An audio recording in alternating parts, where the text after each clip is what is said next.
네, 저는 싱어송라이터 라이입니다.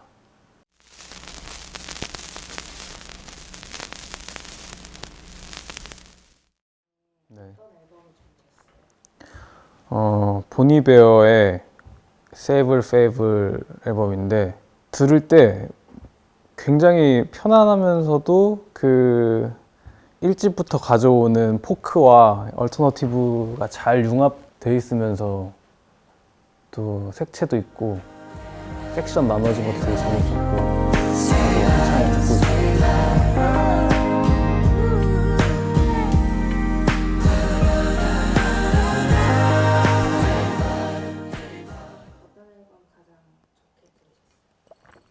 맥기의 이제 투 스타 앤 투 드림 폴리스라는 앨범인데 제가 좋아하는 80년대 향수가 사운드가 되게 잘 배어 있거든요. 연주는 물론 뭐 기타 연주도 되게 엄청 테크니컬하기도 하면서도 톤이나 뭐 물 흐르듯이 가는 이 연주랑 기법이 되게 좋은 것 같고 80년대스러운 딱 느낌이 들으면 와 이거 그 향수에 빠져든다 이런 느낌이 전체적으로 앨범에 들어서 되게 좋았습니다. 선생님에게 우산이었던 스티비 원더 넘버원스라는 앨범이 있어요. 정식 앨범 개념은 아닌 것 같고 조금 스티비 원더 베스트 앨범으로 처음에 이렇게 쭉 듣다가 딱 스티비 원더의 앨범을 정말 갖고 싶다. 이 앨범을 뭔가 더 공부를 해보고 싶다라고 했던 앨범이 이너 비전이었던 것 같아요. 네. 18, 19? 그러니까 한창 이제 조금 공부를 해야겠다라고 생각하는 음악 공부에 시작을 좀 해봐야겠다고 했을 때 쉽게 접할 수 있는 팝이 뭐 마이클 잭슨이나 스티비 원더나 어떤 그 대가들 있잖아요. 전설적인 사람들. 그 사람들의 음악을 이렇게 들으면서 공부를 하는데 그때 이제 아마 스티비 원더가 저한테 초반에 많은 영향을 줬던 것 같아요. 멜로디도 쉽고 되게 대중성 있으면서도 그 악보를 뽑아서 연주하려고 그러면 굉장히 연주도 어렵고 굉장히 화성학이나 뭐 어떤 사운드적으로도 완벽하고 그루브 완벽하고 막 이러니까 이거 공부를 하면은 나도 뭔가 이렇게 조금 더 성장하지 않을까라는 생각에 스티비 원더를 막 팠던 적이 있었는데 그때 네, 많이 들었던 앨범이 에너지고 Keep on loving, believers. Keep on believing. 했던 앨범이 기억이 나시나요?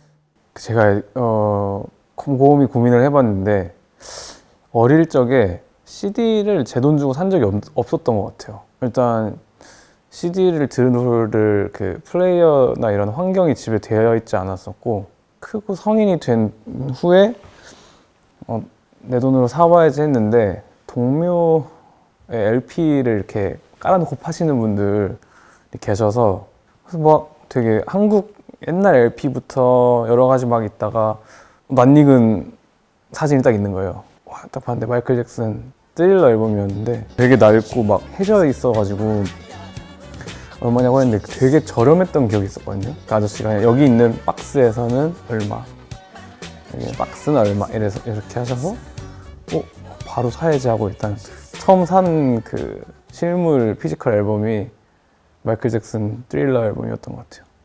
음악 활동을 시작하는데 가장 큰 역할을 한 게 너무 지대하게 많은 음악들이 영향을 했겠지만 그 에임이라는 다큐 생전 다큐가 있었어요. 나중에 이제 14년도가 15년도에 발표되는 건데 거기서 이제 이 사람의 성공과 막 거의 이제 무너져 내리는 과정까지 다큐에 또 담겨져 있단 말이에요. 그래서 그때 정말 많은 생각을 했고 그리고 에이미 와인하우스가 자기가 음악 하는데 뭔가 외부적인 요인으로 인해서 망가지기도 했지만 그 순수하게 본인 음악을 진짜 좋아하는 만들고 뭐 부르고 했던 시기가 그 다큐에 담겨 있거든요. 그리고 그때 이렇게 만들었던 곡들이 에이미 와인하우스 프랭크라는 앨범에 수록이 많이 되어 있는데, 그래서 언젠가 제가 음악을 해야겠다라고 생각했던 대로 돌아가 보면 아마 그 시점에 그 에이미 와인하우스 음악을 듣고 영향을 좀 많이 받았던 것 같아요. 질투나는 앨범 많죠, 사실은. 맥밀러의 서클스가 저는 죽기 전에 작업을 다 해놓지 않고 프로듀서 존 브라이언이 마무리를 해서 나온 앨범이거든요. 사후의 앨범. 그리고 뭐 하나 더 최근에 나온 앨범이 있지만 그거는 이제 예전에 작업을 했던 걸로 알고 있고, 사후 직전에 작업했던 트랙이 이제 서클스로 알고 있는데, 죽기 전까지 사람이 창작을 한다면 이렇게까지 뭔가 창작을 하다 갈 수 있을 정도의 젊은 나이임에도 불구하고 그게 너무 부러운 거예요. 앨범도 많은데 이미 성공해 있는 상태였고 좋은 곡도 이미 엄청 많았는데, 그러고 나서 그의 죽음이 굉장히 충격적이었지만 나온 사후 앨범이 또 너무 더 충격적으로 그동안 그 사람이 겪고 있던 그 막 너무 우울과 외롭고 뭐 그런 느끼고 있던 거를 표현을 계속 하고 있었던 거에 있어서 좀 멋있기도 하고, 저도 약간 계속 이렇게 표현을 해야겠다 뭐 이런 생각도 들고. 사실상 저는 한국에서 자라서 이렇게 한국어가 엄청 편한 사람이다 보니까 그 한국어에 대한 아름다움을 또 느낄 수 있다고 생각이 들거든요. 근데 이제 정미조 선생님의 이 목소리로 이 단어들을 뱉을 때 그 감동이 굉장히 컸던 것 같아요. 글로만 놓고 봐도 되게 아름다운데 이걸 그 어떤 연륜 있고 이 사람이 겪어온 세월에서 뱉어내는 가사가 굉장히 더 의미가 깊고 엄청 한 번 더 생각하게 되는, 그래서 정미조의 37년 앨범을 골랐는데, 전곡이 진짜 가사가 너무 예뻐요. 정말 그 힘 주지 않은 힘 있잖아요. 힘을 주려고 준 게 아닌데 이 글의 힘이 굉장히 있어서 읽으니까 뭔가 와서 박히고, 그걸 또 멜로디랑 같이 들을 때 이 감정이 되게 극대화되는 그게 이 앨범에서 약간 느꼈던 것 같아요. 친구들과 술자리에서 실제로 되게 많이 틀어놨던 음악이었던 것 같아요. 이 검정치마 팀베이비를 들으면 그냥 되게 그냥 술자리가 이지하게 뭘 마셔도 뭐 무슨 얘기를 해도 뭐 작게 틀어놔도 크게 나와도 크게 어떤 이 술자리를 방해하지 않는 좋은 음악. 그리고 실제로는 예전에 한번 그 마지막 트랙 Everything을 듣다가 막 갑자기 막 운 적이 있어요, 술자리에서. 술이 좀 취했는지 아니면 음악도 좋아서 그렇겠지만 갑자기 뭐 그렇게 운 경험이 있어서, 그래서 뭐 술자리에서 함께 듣기에 좋은 편안한 그런 한창 나는 너무 쉽게 버림받곤 해. 잠시 손만 놔도 날아가 버리고. 하지만 괜찮아. 고민을 이것도 좀 했었는데, 스테레오포닉스의 You Gotta Go There to Come Back이라는 앨범이 있거든요. 그 앨범 제목에서부터 뭔가 이 질문에 맞다고 생각이 들었어요. 너가 돌아오려면 가봐야 한다, 거기에.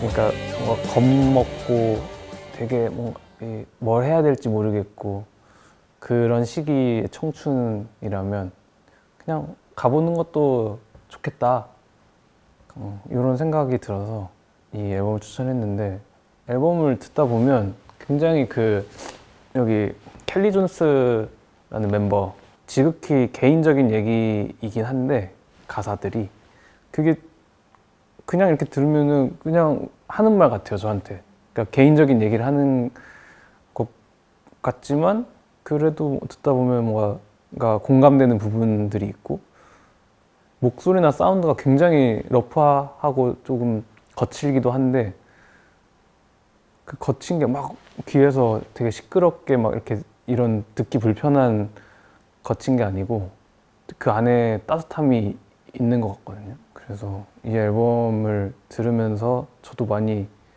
이렇게 좀 힘을 얻었던 것 같고 또 많은 청춘들이 들으면 좋지 않을까 싶습니다. 바다를 바라보면서 듣고 싶은 앨범. 제가 실제로 키린지의 에일리언을 들으면서 바닷가에서 드라이브를 한 적이 있어요. 애월 쪽이었던 것 같은데 되게 밤에 어두운데 그 되게 먼 바다 쪽이었거든요, 보이는 게. 근데 에일리언이 딱 그 나오는데 그 전주에서부터 갑자기 여기가 어디지 싶은 거예요. 네. 진짜 바다 한가운데 있는 것 같기도 하고 그 차에 타 있긴 하지만 그래서 만약에 제가 지금 바다를 간다고 하면 그때 기억이 떠올라서 키린지 3 앨범을 그냥 쭉 틀어놓고 거기도 되게 음악이 장르도 여러 가지고 되게 신나는 것부터 마지막 트랙에서 굉장히 좀 듣기 편한 발라드도 있고 에일리언처럼 멜랑콜리한 느낌도 살짝 있고 조금 우울한 부분도 있고 사색에 잠겨서 듣기 좋은 앨범이라고 생각합니다. 엄청 설레고 많은 사람한테 제발 순서대로 들어달라고 제가 CD를 그냥 주고 싶은 마음이에요. 책으로 치면 사실은 어떻게 책을 쓴 거니까 내 이야기 좀 들어봐줘, 뭐 읽어봐줘, 사인 CD 그냥 사인 책 주듯이 작가님들이 내 음악을 들어보라고 주고 싶은 마음이 엄청 커졌어요, 이번에. 뭐 설레기도 하고 많이 기대됩니다. 앨범을 제가 만들어 보니까 앨범은 정말 이 사람의 삶을 조금 다양한 시선에서 바라보는 이야기 같아요. 그러니까 챕터 같기도 하고 뭔가 장인 거죠, 몇 장 몇 장. 근데 이 앨범 저 앨범 뭐 하나만 있는 사람도 있겠지만 그 하나 안에서 엄청 여러 곡으로 펼쳐낼 수 있는 스토리가 있을 테고 누구는 또 가사가 있을 수도 있고 없을 수도 있고 그러니까 음악적으로 또 표현해내는 어떤 그 서사가 있을 테고 근데 그게 이제 나이가 들어서 돌아봤을 때 내가 30살에 내가 20살에 이런 얘기를 했었구나 내가 이런 상태였구나 뭐 이런 감정을 가지고 있었구나라는 거를 기록하는 장치인 것 같기도 하고 그리고 그거를 좀 돌아봤을 때 본인이 하고 싶었던 걸 이렇게 다 기록할 수 있는 축복인 것 같기도 하고 그러니까 싱글로 줄 수 있는 어떤 감동도 물론 있지만 이 앨범으로 줬을 때 이 사람에 대해 좀 입체적으로 표현되는 방법인 것 같기도 하고 삶의 한 챕터들 아닐까 싶습니다. 지금은 바로는 못하겠어요. 좀 더 있어야 될 것 같아요. 이야기가 뭐여야 돼요?